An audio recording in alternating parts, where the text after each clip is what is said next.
चार ऋषियों की उत्पत्ति बिना मां के कैसे हुई? ये कह रहे हैं चार ऋषियों की उत्पत्ति, ये प्रश्न है, बिना मां के चार ऋषियों की उत्पत्ति कैसे हुई? पहली बात ये है, जैसा हमारे ग्रंथों के अंदर वर्णन मिलता है, जितना मैंने समझा जाना, चार का जन्म पहले नहीं हुआ, बहुत सौ का जन्म हुआ। और बिना मां के कैसे हुआ? तो ये कहा गया कि ये जो पृथ्वी है, ये हमारी माता है, सूर्य हमारा पिता है। आपने अगर खेतों को देखा हो, अगर हम किसानी से या कृषकों से जाकर के आप मिले, तो 4 वर्ष अगर आप किसी खेत के अंदर कार्य न करें, उसको आराम करने दें, खेत को आराम करने दें। जैसे माँ का जो उदर है वो भी एक खेत ही की तरह का ही होता है, समझो। ऐसे ही अपने हमने उपमाएं दी जब आरंभ में वो किया, तो इस पर चर्चा की, तो गर्भाधान पुंसवन इत्यादि के समय में, तो उसके अंदर क्या स्थिति होती है? कोई माँ जो बार बार बच्चे ही बच्चे पैदा करती जा रही है, उसके कमजोर होने की संभावना ज्यादा है, और उसकी बच्चों को उत्पन्न करने की जो क्षमता है वो भी धीरे धीरे जल्दी समाप्त हो जाएगी। ऐसा ऐसा दिखाई देता है, ऐसा समझ में आता है। और जो दूसरी माँ है, एक माँ को सामान्य रूप में ये कहा जाता है कि अभी एक बच्चा हो गया, 2 ढाई साल 3 साल के बाद दूसरे बच्चे के विषय में विचार आप कीजिएगा। तब तक आप दोबारा से स्वस्थ हो जाओ, जिससे दोबारा स्वस्थ बच्चा आप परिवार को दे सको, समाज को दे सको।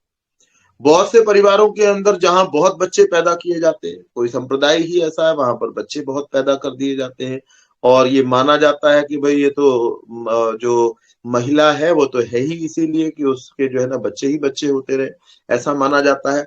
तो वहां पर बहुत सारे बच्चों की कम आयु में मृत्यु भी ज्यादा होती है, और वो उसकी परवाह नहीं करते कि 15 बच्चे हो गए, 5 मर गए, कोई बात नहीं।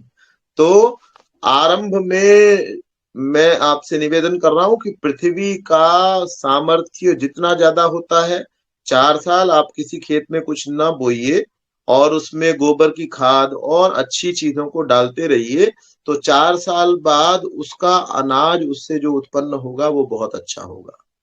और बहुत सारे कीड़े, जिनको मौसम के कीड़े कहा जाता है ना, तो वो मौसम के कीड़े पृथ्वी से ही उत्पन्न होते हैं, पृथ्वी में ही समा जाते हैं। मौसम जाता है, वो कीड़ा खत्म हो जाता है। आप देखें, ऐसे बहुत सारे कीड़े होते हैं जो किसी मौसम विशेष में ही मिलेंगे। अब जैसे मच्छर किसी समय आते हैं, बहुत सर्दी में क्या किसी को मच्छर कहीं पर मिलता है? बहुत सर्दी पड़ रही हो, कहीं कोई मच्छर होता है? लेकिन वो पहला मच्छर कहाँ से आता है? क्या वो मच्छर बहुत दिन तक दुबक करके बिना किसी का खून पिए, सर्दी में वो किसी का खून भी नहीं पी रहा होता, मिट्टी वो खाता नहीं है। हम कहें जी एक मच्छर और एक मादा मच्छर, एक नर मच्छर एक मादा मच्छर कहीं छुप करके बैठ जाता होगा पूरी सर्दी, पूरी सर्दी वो किसी का खून पीने के लिए भी नहीं आता, उसने भोजन क्या किया होगा? तो ऐसे आप जीव विज्ञानियों से पूछिए, वो इस बात को बताते हैं कि बहुत सारे जो पशु पक्षी हैं, जो छोटे कीड़े मकोड़े हैं, वो इस समय मौसम आएगा तो पैदा होंगे, मौसम जाएगा तो वो मर जाएंगे, और पृथ्वी उनकी माता है, सूर्य उनका पिता है। ऐसे ही सब मनुष्यों का आरंभ में तिब्बत में सृष्टि हुई, तिब्बत में सृष्टि हुई, और तिब्बत जो है वो भारत का ही, भारतीय भूभाग का ही हिस्सा था।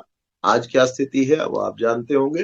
तो वहां पर सर्वप्रथम सृष्टि हुई, और पृथ्वी से मनुष्यों का जन्म हुआ। आप कहें अभी क्यों नहीं हो रहा है?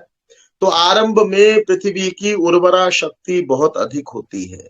जो युवा पृथ्वी है, आप, ये कहा गया पृथ्वी तुम्हारी माता है और सूर्य तुम्हारा पिता है, तो सूर्य और पृथ्वी के संयोग से मनुष्यों का जन्म होता है, और वो युवा ही पैदा होते हैं, बच्चे भी नहीं पैदा होते पृथ्वी से। हम इसका विश्वास करें या ना करें, लेकिन ये निश्चित है कि जब कम सामर्थ्य में कीड़ों का जन्म हो सकता है, पृथ्वी को जब हमने ज्यादा दूह लिया, ज्यादा उसका उपयोग कर लिया, तो उसमें से कीड़ों का जन्म हो सकता है। तो जब सामर्थ्य ज्यादा होगा, तो पुरुषों का, मनुष्यों का जन्म, पुरुषों का और साथ में स्त्रियों का, और युवा पुरुषों का, युवा स्त्रियों का जन्म पृथ्वी से होता है, ऐसी आर्य विद्वानों का कथन है। बच्चे होंगे और बाद में उनके आगे उसको आरंभिक जो सृष्टि होती है उसको अमैथुनी सृष्टि कहा जाता है, क्योंकि वो किसी स्त्री और पुरुष के संयोग से वो सृष्टि नहीं होती है, इसलिए उसको अमैथुनी सृष्टि कहा जाता है। और वो सृष्टि सूर्य पिता उसके अंदर है और पृथ्वी माँ के रूप में है, उस प्रकार से वो सृष्टि होती है।